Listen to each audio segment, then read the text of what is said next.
आप सभी लोग को आज हम अर्थशास्त्र में जितने भी इम्पोर्टेंट क्वेश्चन 30 क्वेश्चन है, जनरली ये क्लास 9 के लिए है, लेकिन ये क्लास 8 वाले को भी आता है और अगर आप क्लास 10 में जाएंगे तो वो भी यहाँ से इम्पोर्टेंट क्वेश्चन बनेंगे। इतने सारे इम्पोर्टेंट क्वेश्चन है ये कि यहाँ से हर एक एग्जाम में जब आप बड़े लेवल पे जाते हो तो भी यहाँ से 5-10 क्वेश्चन क्या होगा, मिलेगा। देखिए, सबसे पहला क्वेश्चन है, भारत की अर्थव्यवस्था किस पर आधारित है? आप लोग को मालूम है तो बताइए, भारत की अर्थव्यवस्था किस पर आधारित है? कृषि पर। तो भारत की अर्थव्यवस्था किस पर आधारित है? कृषि पर आधारित। बिहार की अर्थव्यवस्था किस पर आधारित है, मालूम है आप लोगों को? किस पर आधारित है? कृषि पर आधारित है। तो हमारी भारत और भारत के अंदर जो अपने लोग का बिहार राज्य है वो भी किस पर आधारित है? कृषि पर ही आधारित है।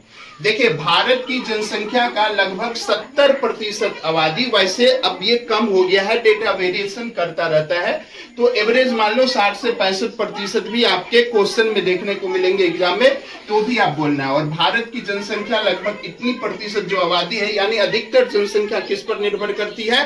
तो ये भी कृषि पर ही निर्भर करती है।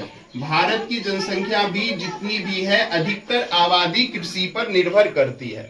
आपको मालूम है क्या, भूमि जो है, भूमि कैसा साधन है? भूमि जो है कैसा साधन है? ऑप्शन देते हैं आप लोगों को, सक्रिय साधन है या निष्क्रिय साधन है? बताइए, भूमि कैसा साधन है? तो भूमि निष्क्रिय साधन है। भूमि कैसा साधन है? निष्क्रिय साधन है, क्योंकि भूमि पे आप कोई रॉ मटेरियल यानी कच्चे पदार्थ का उत्पादन करते हैं, लेकिन ये एक्टिव होकर कहीं ना कहीं आपके जो अर्थव्यवस्था के कार्य है उसमें अपना योगदान नहीं देता है। इस कारण से भूमि को कौन सा साधन माना जाता है? निष्क्रिय साधन माना जाता है। श्रम कौन सा साधन है? तो ये बोलिएगा, ये सक्रिय साधन है।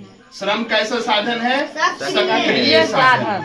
पूंजी मुख्यतः 2 प्रकार के होते हैं। पूंजी मुख्यतः कितने प्रकार के होते हैं? 2 प्रकार के होते हैं। कौन कौन होते हैं? एक होता है चल पूंजी और अचल पूंजी होता है। ठीक है, चल पूंजी जो होता है अल्पकाल के लिए होता है और अचल पूंजी क्या होता है?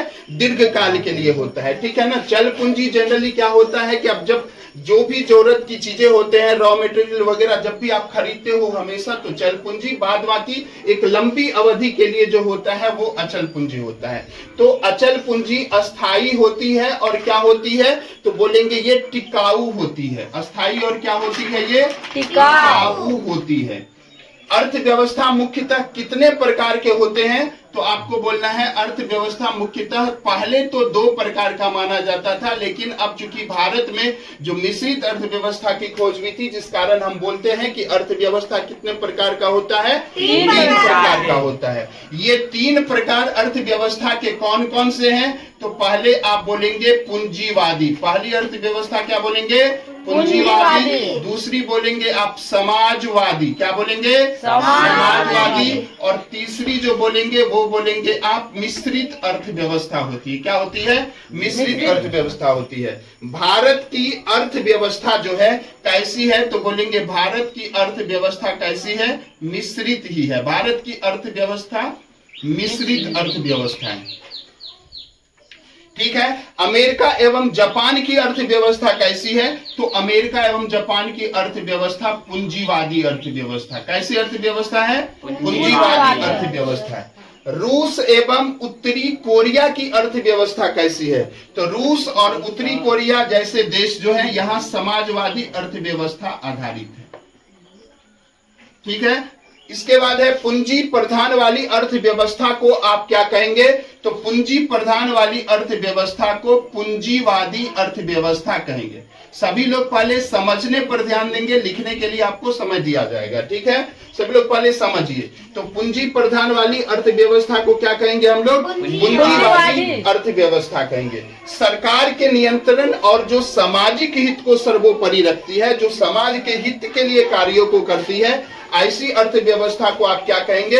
समाजवादी अर्थव्यवस्था कहेंगे। क्या कहेंगे? समाजवादी और अर्थव्यवस्था कहेंगे आप।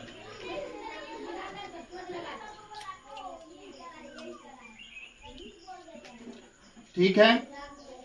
इसके बाद आती है पूंजीवादी एवं समाजवादी दोनों के मिश्रण वाली जो अर्थव्यवस्था है, यानी आप बोलेंगे जहां पूंजीवादी अर्थव्यवस्था के भी गुण पाए जाते हैं और समाजवादी अर्थव्यवस्था के गुण भी पाए जाते हैं, यानी जहां कुछ लोकहित के लिए समाजवादी सरकार के रूप में भी कार्य करती है और पूंजीवादी यानी कि पूंजीपति का भी बोलबाला होता है, उस अर्थव्यवस्था को हम मिश्रित अर्थव्यवस्था कहते हैं और इसी प्रकार की अर्थव्यवस्था हमारे देशों में पाई जाती है। सामान्यतः कोई क्रिया कितने प्रकार के होते हैं? तो सामान्यतः कोई क्रिया दो प्रकार के होते हैं। कितने प्रकार के होते हैं? दो प्रकार के होते हैं। कौन कौन से बोलते हैं? तो एक हम बोलेंगे आर्थिक क्रिया और दूसरा बोलेंगे अनार्थिक क्रिया। पहली क्रिया को क्या बोलेंगे? आर्थिक क्रिया। दूसरी क्रिया को क्या बोलेंगे? अनार्थिक क्रिया। ऐसा क्रिया जिसके करने से कहीं न कहीं आपको अर्थ की प्राप्ति होती है, मुद्रा की प्राप्ति होती है, यानी मौद्रिक आय के रूप में प्राप्ति होती है, तो वो आर्थिक क्रिया के अंतर्गत आएगा। अन्यथा वो किस क्रिया के अंतर्गत आएगा?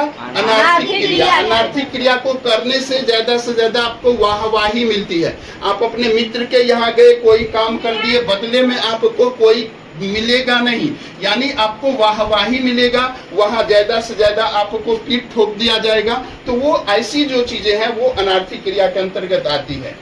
आर्थिक क्रिया को सामान्यतः कितने भागों में बांटते हैं हम? तो 3 भागों में बांटते हैं। कितने भागों में बांटते हैं? 3 भागों में बांटते हैं। सबसे पहले आप बोलिए, जैसे कि कोई भी व्यक्ति है, तो अगर मान के चलिए उसके पास क्या है, तो वो व्यवसाय कर सकता है। क्या कर सकता है? अगर व्यवसाय कर सकता है। व्यवसाय के लिए अधिक पूंजी की व्यवस्था करनी होगी, लेकिन अधिक ज्ञान ना भी है तो भी वो व्यवसाय उसका चलेगा। बाद बाकी ऐसे व्यक्ति जिनके पास अधिक ज्ञान है या वो कौशल के आधार पर जो व्यवसाय करते हैं, कौशल के आधार पर कहीं न कहीं वो अपनी आय का अर्जन का स्रोत करते हैं, तो वह आर्थिक क्रिया पेशा कहलाती है। इनके अलावा जो व्यक्ति जो या तो व्यवसाय भी नहीं कर सकते या उनके पास कौशल और ज्ञान की कमी है तो पेशा भी नहीं कर सकते, तो ऐसे व्यक्ति क्या करते हैं? रोजगार करते हैं। व्यवसाय करने से व्यक्ति को लाभ की प्राप्ति होती है, पेशा करने से जनरली उसको फी यानी शुल्क के रूप में प्राप्ति होती है और रोजगार करने से जनरली उसको श्रमिक यानी श्रम मिलता है, यानी जिसे हम लोग पारिश्रमिक भी बोलते हैं या मजदूरी के नाम से भी जाना जाता है। नंबर क्वेश्चन आएंगे हम लोग, जनगणना जो है कितने वर्ष के अंतराल पर करवाई जाती है? तो आप लोग को याद है जनगणना कितने वर्ष के अंतराल पर करवाई जाती है? हर 10 वर्ष के अंतराल पर। कितने वर्ष के अंतराल पर करवाई जाती है?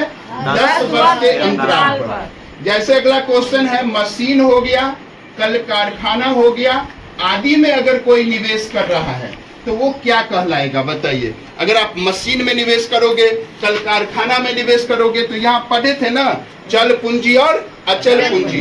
तो ये अचल पूंजी यानी इसे आप यहाँ वैसे अचल को यहाँ भौतिक पूंजी बोलेंगे। क्या बोलेंगे? यहाँ भौतिक पूंजी। ठीक है ना, जो वास्तव में जो चीज मौजूद है, जिसे आप टच कर सकते हो, छू सकते हो, आप कहीं न कहीं उसे देख सकते हो, वो आपके सामने में है, तो वो सभी पूंजी क्या कहलाती है? भौतिक पूंजी कहलाती है। ठीक है, भौतिक पूंजी कैसी प्रकृति की होती है? तो इसकी प्रकृति डायनामिक होती है, यानी कि ये बदलती रहती है। बदलती यानी कि ये गतिशील रहती है। कैसी रहती है? गतिशील रहती है ये। ठीक है, इसके बाद है कृषि और पशुपालन किसके अंतर्गत आते हैं? तो आप याद करिएगा, चाहे कृषि हो, पशुपालन हो या किसी भी तरह से मत्स्य पालन, रेशम वगैरह, ये सब जो है ये सब कृषि क्षेत्र के, ये प्राथमिक क्षेत्र के अंतर्गत आएगा। किस क्षेत्र के अंतर्गत आएगा? प्राथमिक क्षेत्र के अंतर्गत आते हैं।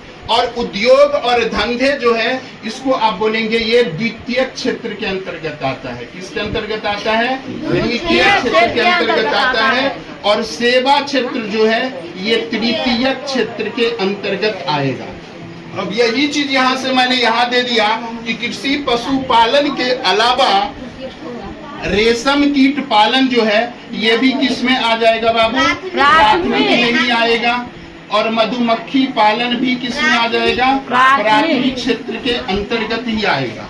बोलेगा चीन में किस प्रकार की अर्थव्यवस्था है, तो चीन में समाजवादी अर्थव्यवस्था है। कैसी अर्थव्यवस्था है चीन में? समाजवादी अर्थव्यवस्था है। शिक्षा, चिकित्सा एवं वकालत किस क्षेत्र में आते हैं, तो ये सेवा क्षेत्र में आते हैं। किस क्षेत्र में आते हैं? सेवा क्षेत्र में। परिवहन एवं यातायात ये किस में आते हैं, तो ये भी आपका सेवा क्षेत्र में आ जाता है। तो शिक्षा हो गया, चिकित्सा, वकालत, परिवहन, यातायात, ये सभी किस क्षेत्र में आएंगे? सेवा क्षेत्र में।